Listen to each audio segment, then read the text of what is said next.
देख रहे हैं भूतिया घटना 33। तो चलिए बढ़ते हैं आज की कहानी की ओर। दोस्तों, ये तब की बात है जब मैं अपने गांव रत्नागिरी से सावनगिरी पहुंच रहा था।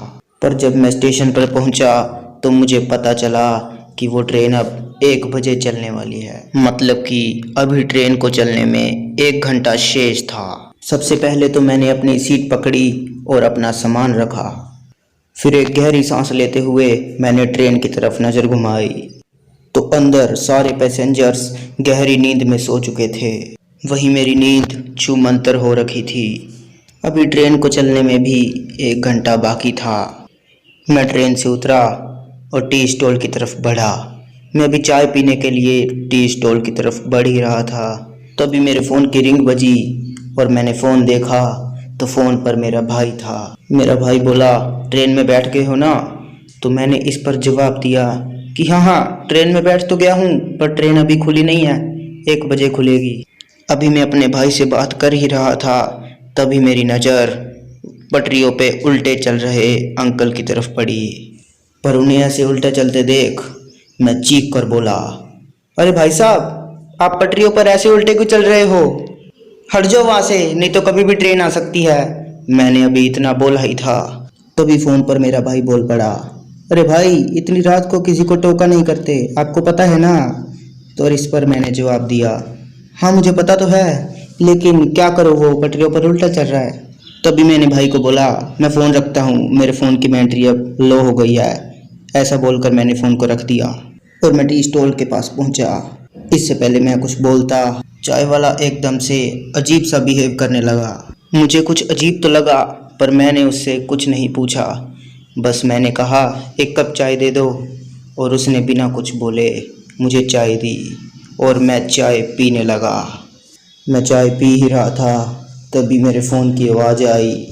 पर मैंने देखा कि मेरे फ़ोन की आवाज़ वहीं से आ रही है जहाँ वहाँ पटरी के पास वो भाई साहब उल्टा चल रहा था। मैं थोड़ा हैरान हुआ और फ़ोन लेने के लिए वहाँ को भागा। तभी फ़ोन की आवाज़ आनी बंद हो गई और जब मैंने पीछे मुड़कर देखा तो वही व्यक्ति पटरियों पर फिर से उल्टा चल रहा था। मैंने उस पर इतना ध्यान नहीं दिया और फिर से अपना फ़ोन ढूंढने लगा, पर फ़ोन की फिर से आवाज़ आने लगी और मैंने देखा कि फ़ोन की आवाज़ उसी व्यक्ति की जेब में से आ रही है। तभी मुझे पता नहीं क्यों पर बहुत गुस्सा आने लगा और मैंने उस आदमी को बोला, ए चोर, मेरा फ़ोन दे। उस व्यक्ति के कोई भी जवाब ना देने पर मैं आग बबूला हो गया और उसे ज़ोरदार चमाटा मार दिया। और जब मैंने चमाटा मारा तो मैंने देखा कि उसकी मुंडी नीचे गिर गई है। यह दृश्य देखने के बाद मैं मानो जैसे अधमरा हो गया। मैं जल्दी से अपनी ट्रेन की तरफ भागा और अपनी ट्रेन में चढ़ गया।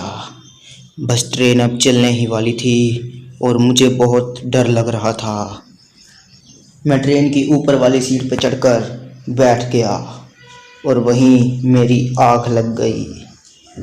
जब मैं नींद से उठा तो मैंने देखा कि सारे पैसेंजर्स गायब हो गए हैं और ऐसा देखते वक्त मैं बहुत डर गया और मेरे पसीने छूटने लगे। तभी ट्रेन रुक गई और मैंने खिड़की से देखा कि एक स्टेशन आया है।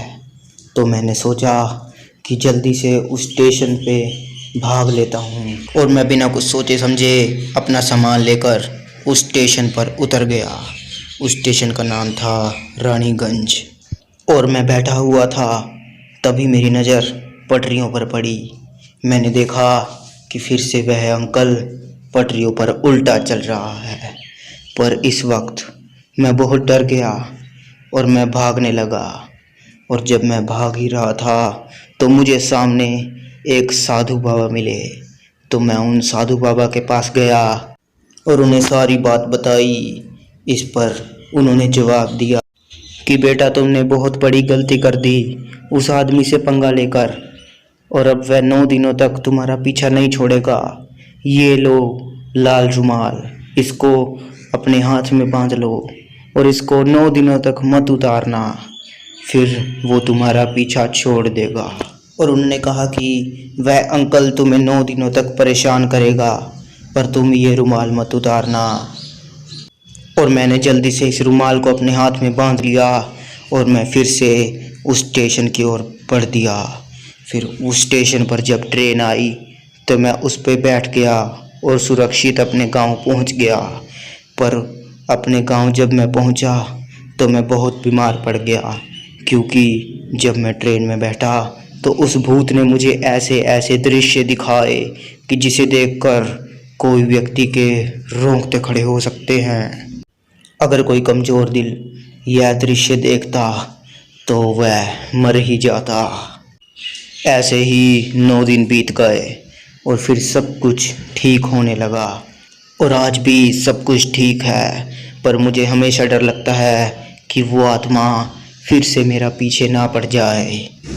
बाय दोस्तों, मिलते हैं अगली कहानी में। मेरे चैनल को सब्सक्राइब कीजिए ताकि अगली कहानी आपको जल्द से जल्द मिल पाए। और थैंक्स फॉर वॉचिंग।